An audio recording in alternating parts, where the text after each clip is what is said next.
जिसे पूरा हिंदी जगत, पूरी दुनिया, पूरा कवि सम्मेलन जगत डॉक्टर कीर्ति काले के नाम से जानता है। कवियत्रियों की जब सूची बनती है मित्रों कवि सम्मेलन जगत में, तो 1 से 10 नंबर तक मेरिट में अकेला नाम होता है डॉक्टर कीर्ति काले। डॉक्टर कीर्ति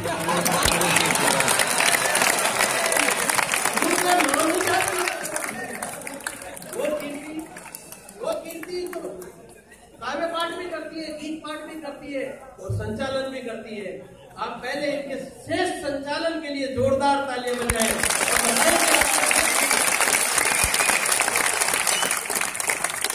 और आमंत्रित करता हूं उन गीतों के लिए जिनके लिए कीर्ति है, अन्य कवियत्रियों से वो भिन्न है। IIT ये देश की सबसे बड़ी मेधा में सामने बैठी है। आज मंगल पर हमारा मिशन गया, निश्चित रूप में उसमें IIT के ही सारे स्टूडेंट होंगे जिन्होंने निश्चित रूप से मैं विश्वास करता हूँ, मुझे हमारे देश की मेधा पर विश्वास है और आपकी इस मेधा को सोचता हूँ मैं मंच की सर्वश्रेष्ठ मेधा डॉक्टर कीर्ति काले को, जिनके काव्य के कई आयाम हैं, वो आए और आपने जोरदार तालियों की गड़गड़ाहट के साथ दिलाएं।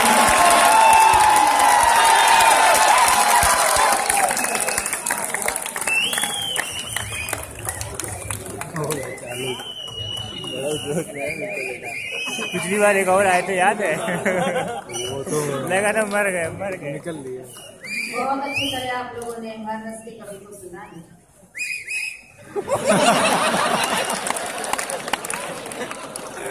देखिए मित्रों, कवि सम्मेलन सुनने का एक तरीका होता है जिसे आपने अभी तक निभाया है। क्योंकि घूमकर कुछ सुनो और सुनकर गुनो, मन मिलाओगे तो मन से जुड़ जाएंगे, वरना हम हैं परिंदे बहुत दूर के, बोलियां बोलकर अपनी।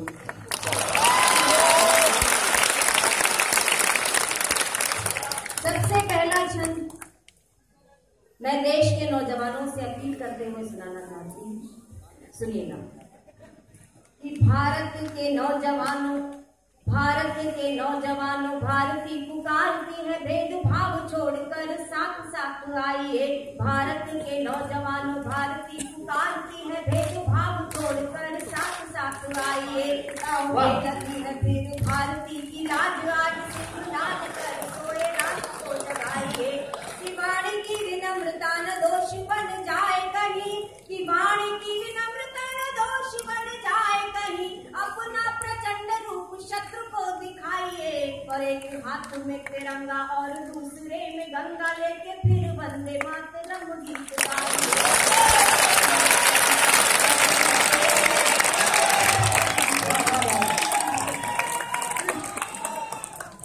सबसे पहले अपना धर्म समझते हुए इस रचना का पाठ में IIT कानपुर में करना चाहती हूँ, क्योंकि आज हमारे यहाँ की जैसी स्थिति है उसके लिए एक रचना में समर्पित करती हूँ। जब हमारा पड़ोसी देश बकवास करता है और हम लोग चुप रह जाते हैं, हमें एक नारा दिया गया कि अच्छे दिन आने वाले हैं, शायद आएंगे।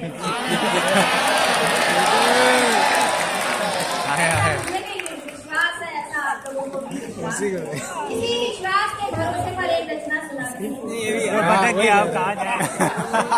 अच्छे दिन आ रहा है। सीमा पर दुश्मन की गोली, सीमा पर दुश्मन की गोली ने ललकारा है। सीमा पर दुश्मन की गोली ने ललकारा है। क्या सिंहों का देश कभी चूहों से हारा है?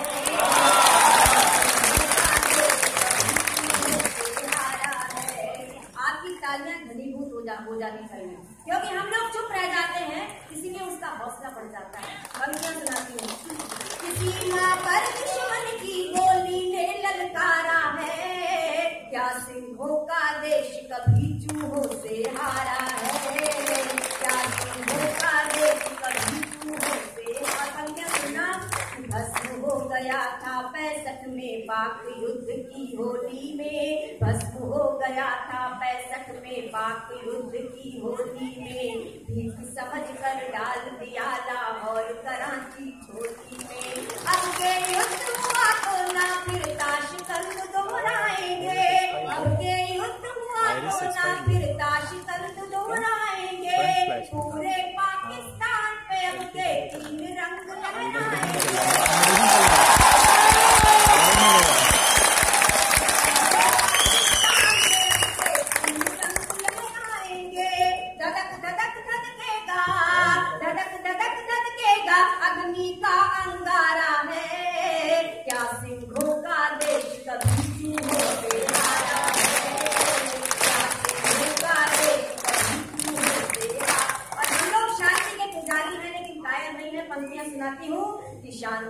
दूत हैं हम, दुश्मन पर वार न पहले करते हैं। शांति दूत हैं हम, दुश्मन पर वार न पहले करते हैं।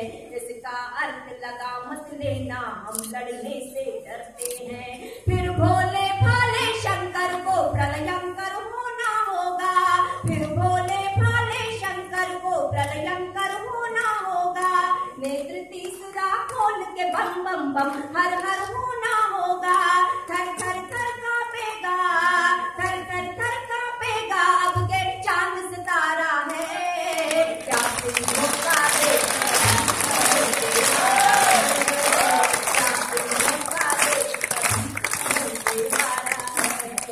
और जो वीर सैनिक सीमा पर हमारी रक्षा के लिए तैनात होते हैं वो हमारे भी रिश्ते में कुछ लगते हैं। किसी के भाई हैं, किसी के पिता हैं, किसी के चाचा हैं, किसी के मामा हैं। मैंने करुणा से बीती हुई पंक्तियां लिखी हैं, आंसुओं के साथ सुन लेना। कि सीमा की रक्षा करते जब चलती सीमा पर गोली, सीमा की रक्षा करते जब चलती सीमा पर गोली। किसी बहन की राखी होंगे, किसी सुहागिन की रोली। बाबा का आशीष और मैया के आंचल की छैया, बाबा का आशीष और मैया के आंचल की छैया। पापा चाचा मामा ताऊ और किसी के हैं भैया। मैं देखना चाहती हूँ कि हमारे देश के नौजवान अपने सैनिकों का कितना सम्मान करना चाहते हैं। इस पापा चाचा मामा ताऊ और किसी के हैं भैया। तुम पर नाज हमें है, तुम पर नाज हमें है, सारा देश तुम्हारा है। तुम पर नाज हमें है, सारा देश तुम्हारा है।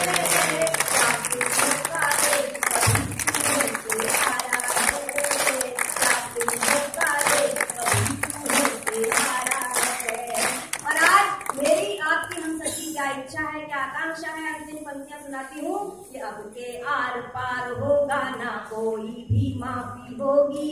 अब के आर पार होगा ना कोई भी माफी होगी। सिंह गर्जना ही चूहों के मरने को काफी होगी। युद्ध करेंगे और नफरत की खाई को भी पाटेंगे, युद्ध करेंगे और नफरत की खाई को भी पाटेंगे। कुटिल इरादों वाले अब के सिर्फ धूल ही चाटेंगे। घर घर गूंजेगा, घर घर गूंजेगा भारत का जय जयकारा है। घर घर गूंजेगा भारत का जय जयकारा है।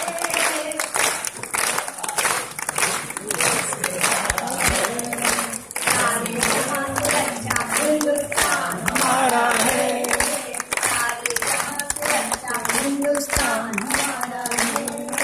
हमको अपनी जान प्यारा देश हमारा है। जय भारत, जय हिंदुस्तान।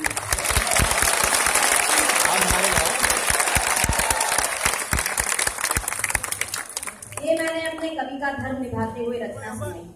आत्म प्रकाश शुक्ल जी कानपुर के ही रहने वाले हैं, बहुत बड़े गीतकार हैं। उन्होंने कहा है कि वक्त के पांव अनायास ठहर जाएंगे, कि वक्त के पांव अनायास ठहर जाएंगे।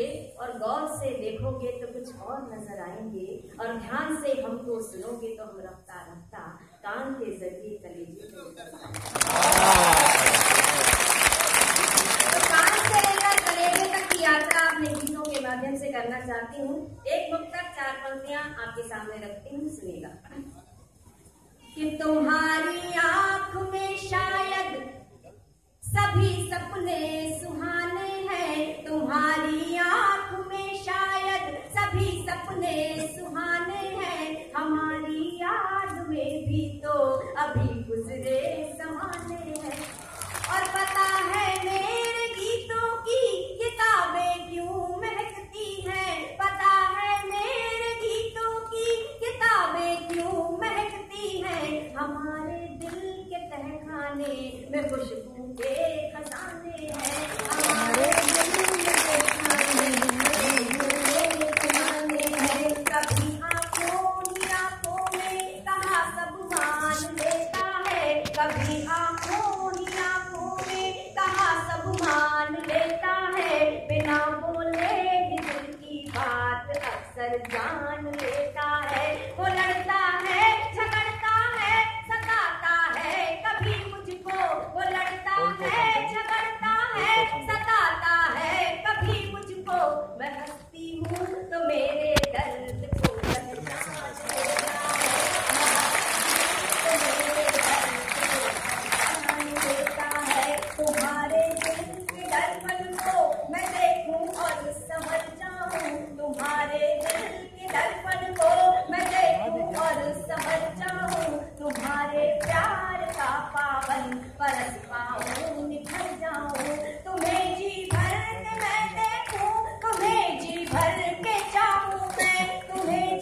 वक्त भी तो हंस के मर जाए।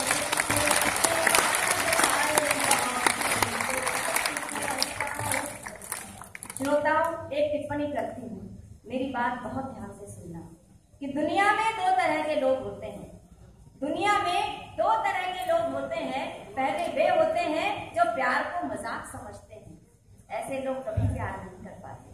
प्यार वही कर पाते हैं जो मजाक को भी प्यार समझकर उसके पीछे पूरी जिंदगी गुजार देते हैं।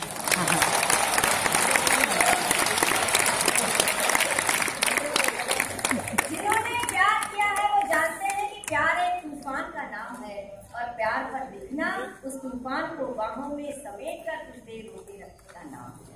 तो वही प्यार का तूफान शब्दों के रूप में गीत के माध्यम से प्रस्तुत कर रही हूँ। एक बार तालियां बजाकर मुझे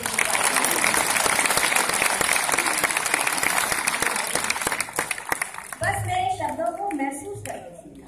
कविता महसूस की जाती है, सुनना कि आंखों में फागुन की मस्ती, आंखों में फागुन की मस्ती, पलकों पर वासंती हलचल, आंखों में फागुन की मस्ती, पलकों पर वासंती हलचल, मतवाला मन भीग रहा है बूंदों के त्योहार में, मतवाला मन भीग रहा है बूंदों के त्योहार में।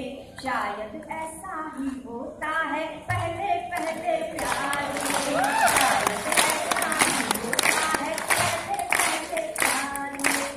मुझे लगता है ये गीत मैंने बिल्कुल सही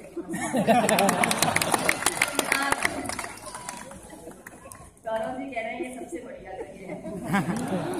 ऐसे सुनना कि आंखों में फागुन की मस्ती, पलकों पर वासंती हलचल, मतवाला मन भी। जब तक सारे लोग ताली नहीं बजाएंगे मैं यही सुनाऊंगी।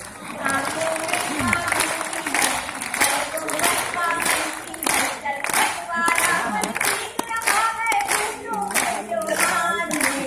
शायद ऐसा ही होता है पहले पहले प्यार में, शायद ऐसा ही होता है पहले पहले प्यार में। अभी भी बस सुनना, महसूस करते हुए सुनना। पैरों की पायल छनकी कंगन खनका, पैरों की पायल छनकी कंगन खनका, हर आहट पर चौक चौक जाना मन का, और सांसों का लहरी छू छू कर आ जाना, दर्पण का खुद दर्पण से ही शर्माना, और धड़कना हर धड़कन का, और धड़कना हर धड़कन का, और धड़कना हर धड़कन का, सपनों के संसार में। शायद ऐसा ही होता है पहले पहले प्यार में, शायद ऐसा ही होता है पहले पहले प्यार में। अभी की सबसे अच्छी पंक्तियां, सबसे कोमल पंक्तियां आपके सामने रखती हूँ कि भंग चढ़ाकर बौराया बादल डोले, भंग चढ़ाकर बौराया बादल डोले, नदिया में दो पांव हिले हौले हौले, और पहली पहली बार कोई नन्ही चिड़िया, पहली पहली बार कोई नन्ही चिड़िया, अंबर में उड़ने को अपने पर खोले, हिचकोले खाती है नैया, हिचकोले खाती है नैया, हिचकोले खाती है नैया, मस्ती से मझधार में। शायद ऐसा ही होता है पहले पहले प्यार में, शायद ऐसा ही होता है। अभी कुछ दिन पहले मैं कविता से गई, वहाँ आगे आगे की लाइन में वहाँ के कलेक्टर साहब सब अपनी बैठे हुए थे। तो मंच पर बैठे हुए कवियों की कविता का रंग ऐसा चढ़ा कि कलेक्टर साहब की पत्नी ने कलेक्टर साहब के कंधे पर धौल मारते हुए कहा कि मजा आ गया भाई साहब।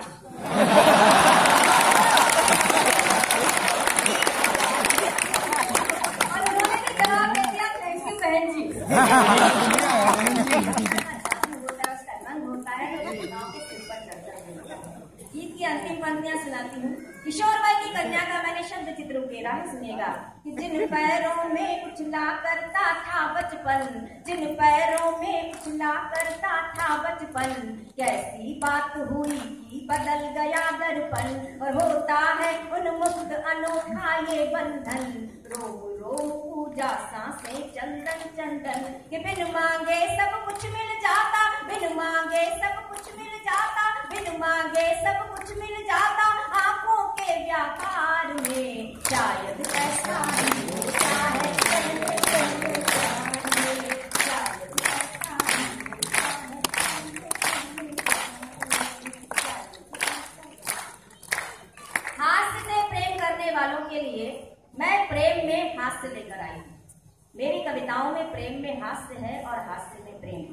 आजकल के नौजवान प्रेम को क्या समझने लगे हैं, कुछ पंक्तियां आपको सुना। हो सकता है कड़वी लगे, लेकिन सच है इसलिए समर्थन करना कि आजकल के नौजवान प्रेम को क्या समझने लगे। कि समर्पित भावनाओं का सदा उपहास करते हैं, कि समर्पित भावनाओं का सदा उपहास करते हैं, कि यूज एंड थ्रो की थ्योरी में अडिग विश्वास। और नए इस दौर के इन मजनुओं से दूर ही रहना, नए इस दौर के इन मजनुओं से दूर ही रहना। मोहब्बत ये नहीं करते, ये टाइम पास करते लेकिन आजकल की लड़कियां भी बहुत ले गई।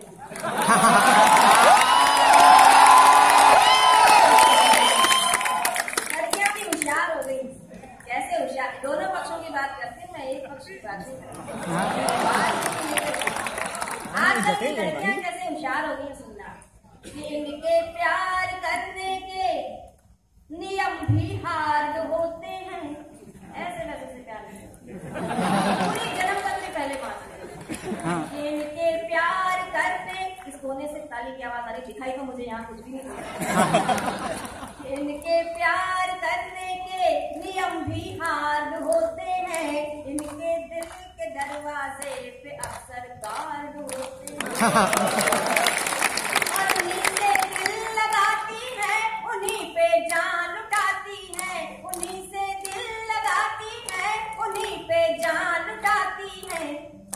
जिनकी जेब में 10-20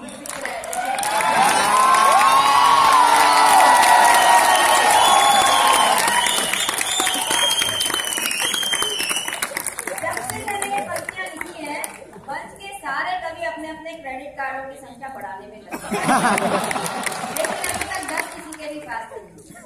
एक कम उम्र की लड़की ने बूढ़े से शादी की, तो मैंने उस लड़की से पूछा कि तुमने इस बूढ़े में क्या देखा, तो उसने जवाब दिया, कीर्ति जी एक तो इसकी इनकम, उस पर इसके दिन कम। समझ में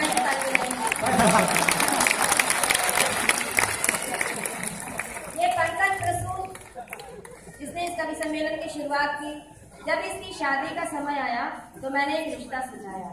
मैंने कहा पंकज शादी करनी है तो करो, नहीं करनी है तो मत करो, लेकिन कम से कम जाकर लड़की तो देखा। तो इसने जवाब दिया कि मुझे तो पसंद ही नहीं है शादी से पहले लड़की देखने का कायदा, क्योंकि जब कुएं में डूबना ही है तो फिर गहराई में सेंटर में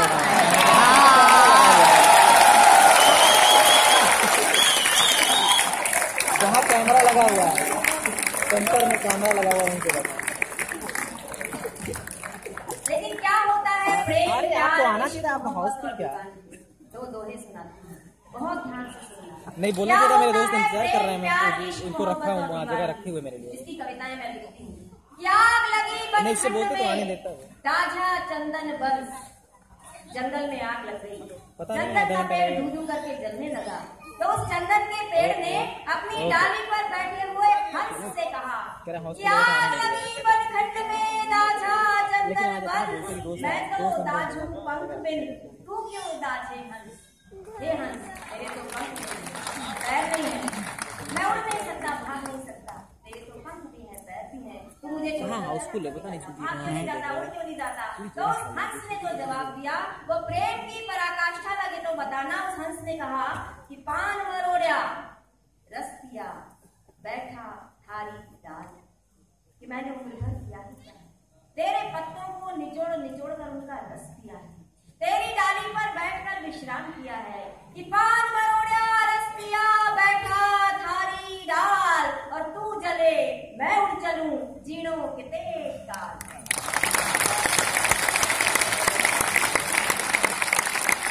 बहुत बहुत धन्यवाद। आप लोगों ने अच्छी बातों को भी सुना, सच्ची बातों को भी सुना। मेरे बाद सुरेंद्र दुबे जी काव्य पाठ करेंगे। उनकी भूमिका के रूप में एक छोटी सी रचना मैं आपको और सुनाना चाहती हूँ, जिससे कि उनका एक बेस बन जाए।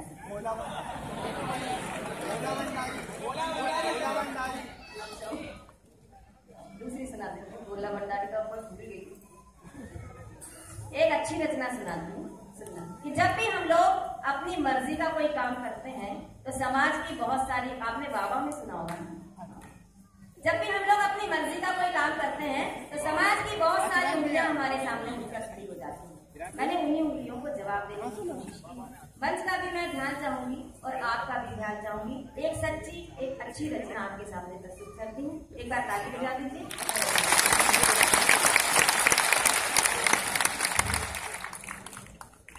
जब भी मन की माला फेरी, जुड़ना कविता के साथ, कि जब भी मन की माला फेरी, जब भी मन की माला फेरी, मर्यादा ने आंख तरेरी, जब भी मन की माला फेरी, मर्यादा ने आंख तरेरी, परंपरा के लश्कर जागे, बुरी परंपराओं की सेना खड़ी हो जाती है। कि जब भी मन की माला फेरी, मर्यादा ने आंख तरेरी, परंपरा के लश्कर जागे, ऊंची अंबर तक रणभेरी, जब भी मन की माला फेरी, जब भी मन, ऐसे छुटपुट ताली से काम नहीं चलता, जब भी मन की माला फेरी, मर्यादा ने आंख तरेरी, परंपरा के लश्कर जागे, ऊंची अंबर तक रणभेरी, जब भी मन की माला।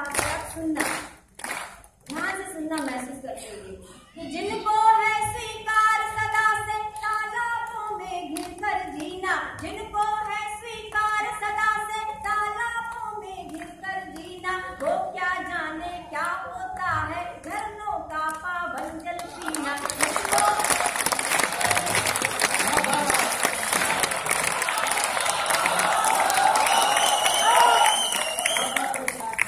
आप लोगों में से भी जो लोग नए नए आविष्कार करते हैं वो ऐसे ही होते हैं कि जिनको है स्वीकार सदा से तालाबों में घिरकर जीना, वो क्या जाने क्या होता है झरनों का पावन जल पीना।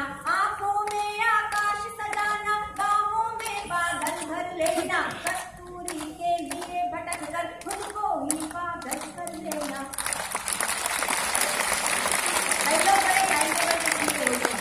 सुबह 6 बजे जग जाना है तो जग जाएंगे, रात को 9 बजे सो जाना है तो सो जाएंगे। ऐसे लोग कभी भी कवि सम्मेलन में कविता सम्मेलन नहीं आएंगे। सूरज के संग जगने सोने वाले कैसे जान सकेंगे, सूरज के संग जगने सोने वाले कैसे जान सकेंगे। मत वालों की इस महफिल में, मत वालों की इस महफिल में, कैसी जल्दी कैसी देरी, जब भी मन की माला फेरी, जब भी मन की माला फेरी, मर्यादा ने आंख तरेरी, परंपरा के लश्कर जागे, ऊंची अंबर तक रणभेरी, जब भी मन की माला फेरी। और एक पंक्ति माँ शारदे ने अनायास मेरी झोली में डालती है, आपको सौंपती हूँ। उसे सहेजना, उसकी रक्षा करना, उसे स्नेह देना। कि जो देखा है सूरदास ने, जो देखा है सूरदास ने, आंखों वाले क्या देखेंगे।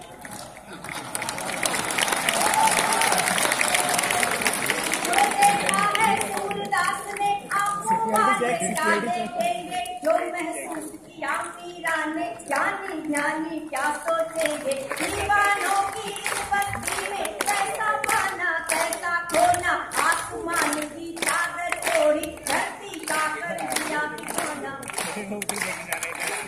अपने को पहचाना, उसने अपने को पहचाना, उसको मन का मिला खजाना, दुनिया भर की दौलत उसके आगे है मिट्टी। चला गया। इनको सिक्योरिटी बहुत पता है, कैसे जाना है कैसे आना है, कैसे घुसना है कैसे जाना है। अंतिम पंक्तियां सुनाकर सुरेंद्र द्विवेदी को आमंत्रित करूंगी। पूरे ब्रह्मांड का निर्माण कैसे होगा, सुनना। कि ईश्वर की आंखों से, ईश्वर की आंखों से छलके होंगे सूरज चंदा तारे, ईश्वर की आंखों से छलके होंगे सूरज चंदा तारे। मुस्कानों के पीछे छिपकर बैठे हैं दो आंसू खारे, स्वर्ण पत्र पर गुनवाई कितनों ने अपनी अजगा खाई। काल जयी होने की धुन में बदली सारी परिभाषाएं, पर वो ही जीवित रह पाया, पर वो ही जीवित रह पाया, उसने आंसू को दोहराया, पर वो ही जीवित रह पाया, उसने आंसू को दोहराया। या फिर मन के बोझ पर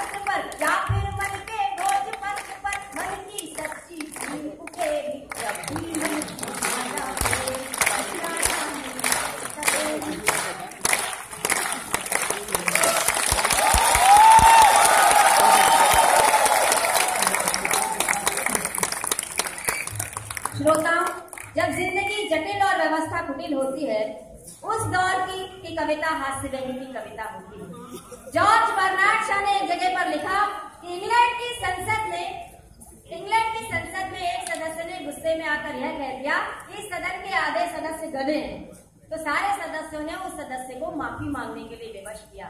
तो उस सदस्य ने यह कहते हुए माफी मांगी कि मुझे खेद है, मैं अपने शब्द वापस लेता हूँ और यह कहना चाहता हूँ कि इस सदन के आधे सदस्य गधे नहीं। ये व्यक्ति की भाषा होती है जिसे चरितार्थ करते हैं कवि सम्मेलन में हास्य व्यंग्य के बहुत बड़े कवि आदरणीय सुरेंद्र दुबे जी। एक बार गांव से निकलकर सारे चूहे जंगल की ओर भाग रहे थे। गांव में कुछ चौकीदार जाग रहे थे। एक चौकीदार ने चूहों से पूछा कि घबराए हुए नजर आ रहे हो, सब के सब जंगल की ओर क्यों जा रहे हो? तो एक चूहे ने जवाब दिया कि समूची चूहा बिरादरी डर रही है, यहाँ कहीं पास में किसी शेर का कत्ल हो गया है और पुलिस हम पर शक कर रही है। एक बार एक फकीर मंदिर के सामने गया और बोला, कोई मुझे भगवान के नाम पर 2 पैसे दे दे। किसी ने एक भी पैसा नहीं दिया। अगले दिन वही फकीर एक मस्जिद के सामने गया और उसने कहा, कोई मुझे अल्लाह के नाम पर 2 पैसे दे दे। किसी ने एक भी पैसा नहीं दिया। वही फकीर अगले दिन एक चर्च के सामने पहुंचा और उसने बोला कि कोई मुझे गॉड के नाम पर 2 पैसे दे दे। वहां भी किसी ने एक भी पैसा नहीं दिया। निराश होकर वो फकीर अगले दिन एक शराब खाने के सामने जाकर बैठ गया। तो शराब खाने में जो भी शराबी नशे में धुत होकर निकला, जिसके पास जो था वो शराबी की झोली फकीर की झोली में डालता चला गया। किसी ने 100, किसी ने 500, किसी ने 1000 का नोट उस फकीर की झोली में डाल दिया। रात को 11, साढ़े 11 बजे जब सारे लोग चले गए, पूरा अंधेरा हो गया, फकीर अकेला रह गया और उसकी झोली नोटों से भर गई। तो उसने आसमान की तरफ देखा, जोर का ठहाका लगाया और बोला, हे भगवान, तू भी कितना अजीब है, रहता कहाँ है और पता कहाँ का देता है।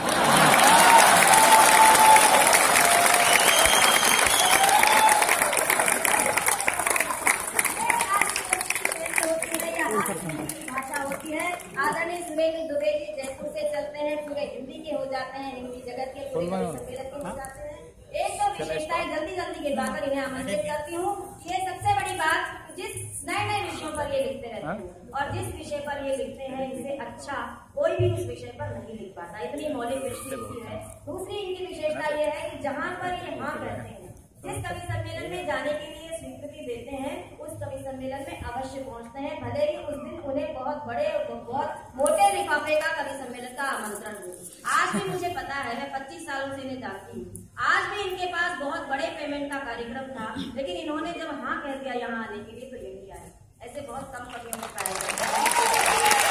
कवि सम्मेलन भाषा में पुस्तिका निकालते थे जिसके संपादन है, और सबसे बड़ी विशेषता इनकी ये है कि इनके पहले जितने भी हास्य के कवि हुए, सुरेंद्र शर्मा, शैल चतुर्वेदी, काका हाथरसी जी, जितने भी बड़े बड़े कवि हुए, मुख्य रूप से उन्होंने 3 विषयों पर हास्य की कविताएं लिखी, पुलिस, पत्नी और नेता।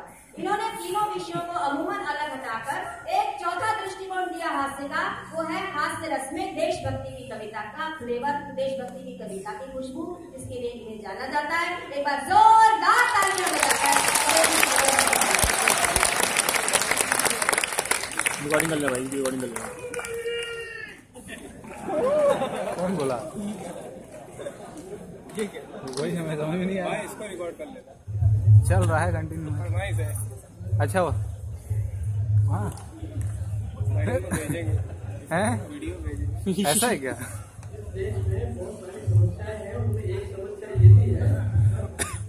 कोई भी कभी माइक की साइज का पैदा नहीं होता।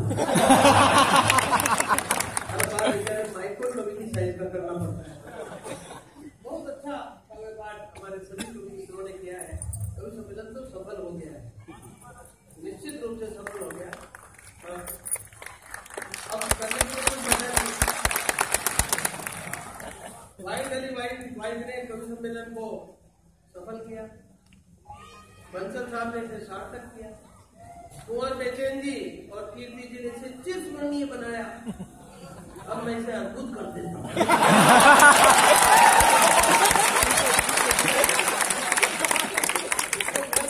मेरे आनंद के साथ अपने तार जोड़ के सुनोगे तो मैं याद करूंगा।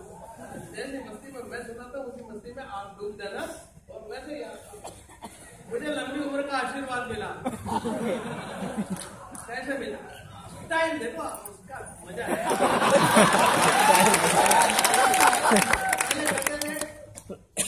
गंगा जी में पानी रहे तब तक तुम जिए। एक इक्वेशन था, गंगा जी में पानी कभी खत्म होगा नहीं और तू कभी मरेगा नहीं। और अब तो टेरी का बांध बांध दिया गंगा जी के ऊपर, गंगा जी में पानी छोड़ना बंद कर दिया। अब कैसे जिए रे भैया? तो मुझे जो लंबी उम्र का आशीर्वाद मिला उसने इसका निराकरण किया। पसंद आए तो आप लेना, और पसंद ज्यादा पसंद आए तो दूसरों को दे देना, जैसे व्हाट्सएप पे मैसेज फॉरवर्ड कर दे।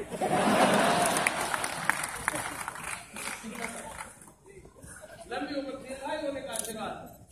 सुखी रहो आनंद में जीवो बरस हजार, सुखी रहो आनंद में जीवो बरस हजार, तुम ऐसे भूलो भलो जैसे भ्रष्टाचार।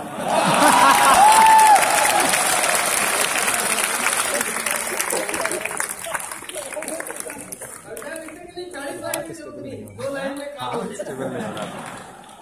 यहाँ अपने नारी शक्ति भी बैठी हुई है, महिलाएं भी बैठी हुई, लड़कियां भी बैठी हुई है, तो तमाम नारी जाति को पुरुष जाति की तरफ से एक दुआ भेंट करता हूँ। और मजे से सुनना। नारी के मन, 2 लाइन की कविता, ज्यादा लंबा टाइम तुम मानते नहीं।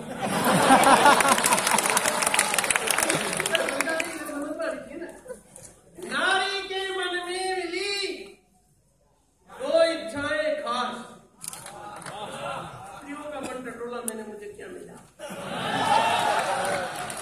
नारी के मन में मिली 2 इच्छाएं खास, बेटा श्रवण कुमार हो, पति हो तुलसीदास।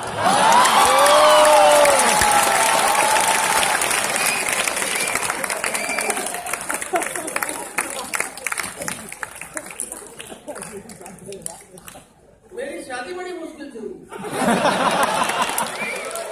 बहुत प्रॉब्लम आई, बहुत जल्दी हो गई। पहले तो मैं लड़कियों को रिजेक्ट करता रहा, बाद में ये काम लड़कियों ने संभाला, तो मैं रिजेक्ट होता रहा, पर मैंने हिम्मत नहीं हारी, कॉन्फिडेंस लूज नहीं किया अपना। अखबार में विज्ञापन दिया अपनी शादी का, फोटो लगाकर बॉक्स बनाकर ताकि सबकी नजर पड़े, मैटर क्या लिखा, जिसकी नहीं हो रही हो उसे बताना। मेरा तो काम हो गया, उसका काम तमाम हो गया।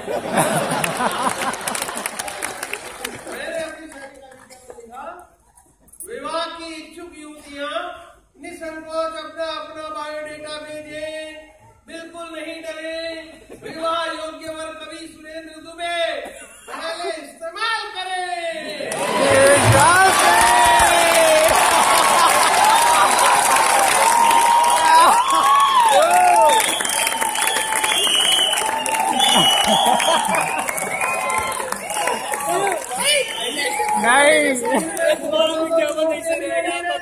उसका यही हाल चल रहा है। गड़बड़ कर दी, मेरा विज्ञापन अखबार के वैवाहिक पन्नों पर छापने के बजाय शोक समाचार वाले उस पेज पर छपे हुए विज्ञापनों की त्रासदी ये होती है कि उनका पूरा मैटर को पढ़ता ही नहीं, फोटो देखते ही समझ जाता है इसका विकेट।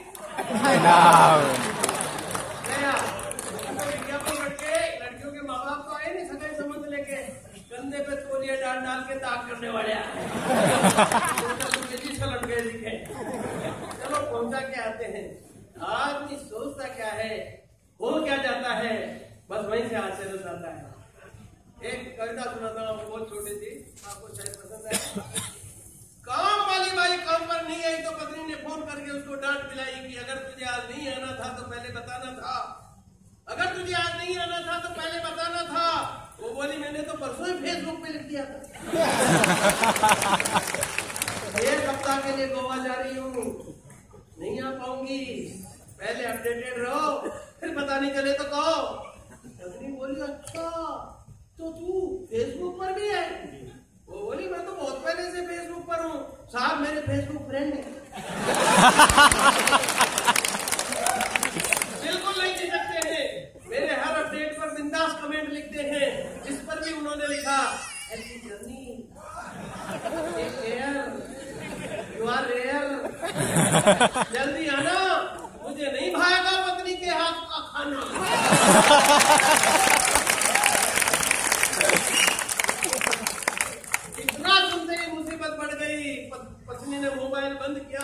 मेरी छाती पर चढ़ गई और गब्बर सिंह के अंदाज में बोली, तेरा क्या होगा देवी, मैंने तेरे साथ फेरे खाए हैं। तो बोली, तो अब मेरे हाथ का खाना भी खाया। आजकल हर आदमी रात भर कंप्यूटर के नीचे बैठकर रात भर जागता है, बिंदास बातें करने के चक्कर में पराई औरतों के पीछे भागता है।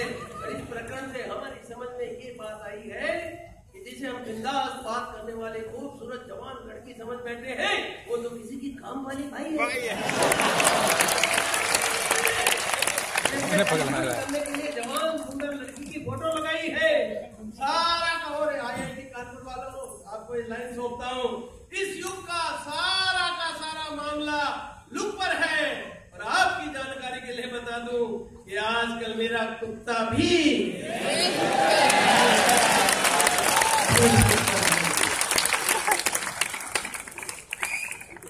आनंद की बातें हैं, बहुत बढ़िया सम्मेलन चल रहा है। मेरे लिए कहा गया कि मैं आज में देशभक्ति की कविता सुनाता हूँ।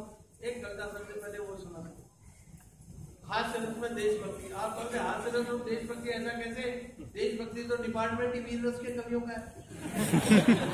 वीर रस का कोई माइक पे आके कहता तोड़ दो फोड़ दो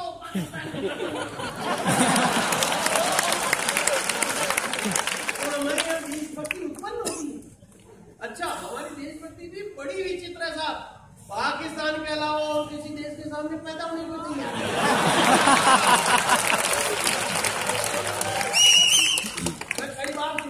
पाकिस्तान नहीं होता तो हम देशभक्त भी होते कि नहीं होते?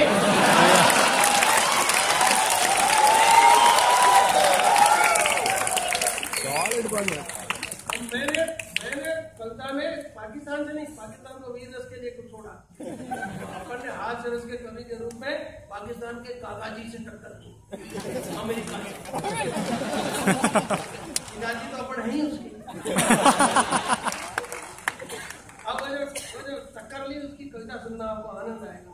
जब मैं अमेरिका गया था पहली बार, अमेरिका जाते मैंने अमेरिका वालों से कह दिया, अमेरिका वालों तुम सब मंदबुद्धि, हम इंडिया वाले इंटेलिजेंट। उसने कहा कैसे? मैंने कहा तुम्हारे देश में सब मंदबुद्धि लोग रहते हैं, हमारे भारत में सब इंटेलिजेंट लोग रहते हैं ऐसे। बोला का उदाहरण दो। मैंने कहा उदाहरण लो। मैंने जो उदाहरण दिया उस पर ठाका लगाने का मन हो तो रोकना मत। मैंने कहा अमेरिका वालों, तुम्हारे यहाँ पूर्व राष्ट्रपति क्लिंटन हुआ जिसने मोनिका के साथ झगड़ा किया, झगड़ा भी तगड़ा किया, गजब का लफड़ा किया, उनकी इज्जत भी 2 कौड़ी की कराई, पद और देश की इज्जत भी मिट्टी में मिलाई। लेकिन हमारे इंडिया में ऐसा नहीं हो सकता, ताल ठोक के काबिल। लेकिन हमारे इंडिया में ऐसा नहीं हो सकता, हो ही नहीं सकता। कैसे हो सकता है? क्योंकि हम भारतीय लोग सदा अक्ल की खाते हैं। इसलिए जब आदमी पूरी तरह बूढ़ा हो जाता है तब जाके उसको राष्ट्रपति बनाते हैं।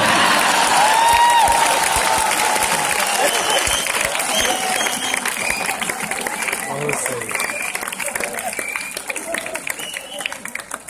किसी भी प्रकार की कोई रिस्क ही नहीं उठाते। जवान आदमी का क्या भरोसा, पता नहीं कब उसकी नीयत में खोट आ जाए। उनकी इज्जत भी 2 कौड़ी की करे, पद और देश की इज्जत भी मिट्टी में मिलाए। इसलिए अपने यहाँ कहते हैं बीमारी से बचाव के लिए टीके लगाए। ये है अपना पॉलिटिकल वैक्सीनेशन। अब मेरी कविता सुनना है, से बातचीत कर रहा हूँ, बातचीत में कविता संवादों पर मैंने कविता खड़ी की है, वो आपको सौंपता हूँ। और ये मैंने अमेरिका को इसलिए चुना क्योंकि अमेरिका वालों ने भारत वालों के बारे में एक छवि बना रखी है, धारणा बना रखी है कि भारत तो सभ्यता का देश है। यहाँ लोग सांप दिखाते हैं और पेट भर लेते हैं। यहाँ साइंस का डेवलपमेंट नहीं, टेक्नोलॉजी का डेवलपमेंट नहीं, ये नहीं वो नहीं वगैरह वगैरह। यहाँ लोग दिमाग बजाते हैं, झाड़ा टोना टोटका करके ठीक हो जाते हैं। मैं इस छवि को तोड़ना चाहता हूँ और एक ये संग्राम है इस छवि को तोड़ने का। जो काम आप भी कर रहे हैं टेक्नोलॉजी में, साहित्य में हम कर रहे हैं। अब दोनों के संग्राम की दिशा एक है। रचना का शीर्षक है मेरा भारत महान। सुपुर्द करता हूँ IIT कानपुर के सारे जेंट्स को, सारे नगीनों को, सारे हीरो को एक बार तालियां बजाइए।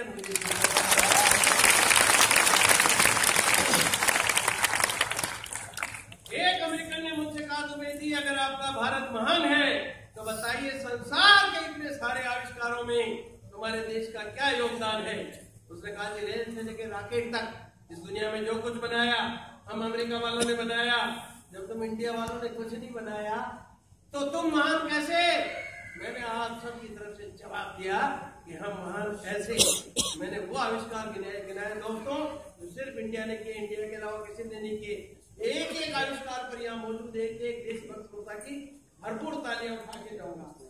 एक अमेरिकन ने मुझसे कहा, द्विवेदी अगर आपका भारत महान है तो बताइए संसार के इतने सारे आविष्कारों में तुम्हारे देश का क्या योगदान है? मैंने कहा, अमेरिकन सुन, संसार की पहली फायर प्रूफ लेडी इंडिया में पैदा हुई थी, नाम था होलिका।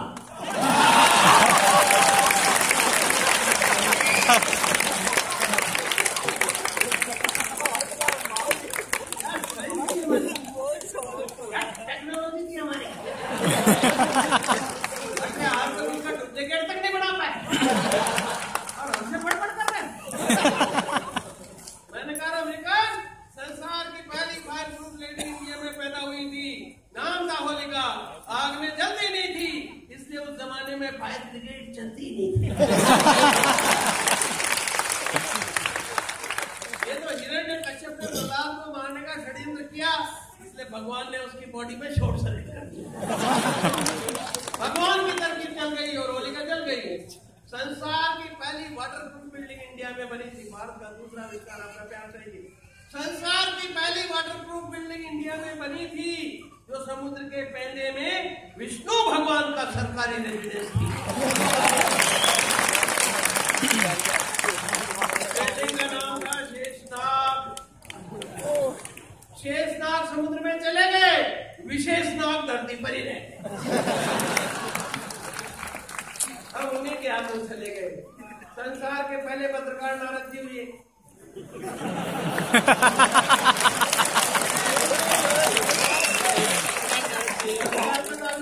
नहीं किया, वरना संसार में कहीं से अखबार नहीं निकलता।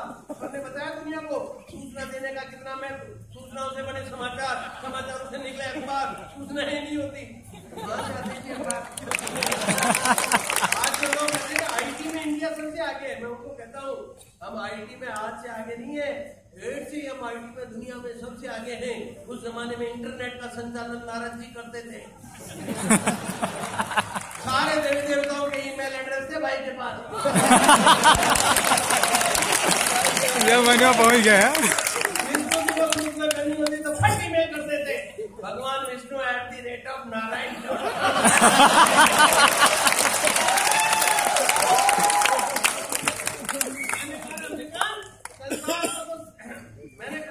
संसार के पहले पत्रकार नारद जी हुए, किसी भी सत्ता व्यवस्था से नहीं डरते थे, तीनों लोगों की संसदीय में रिपोर्टिंग करते थे। सृष्टि के पहले कमेंटेटर संजय हुए, जिन्होंने नया इतिहास बनाया। महाभारत के युद्ध का आंख होने का हाल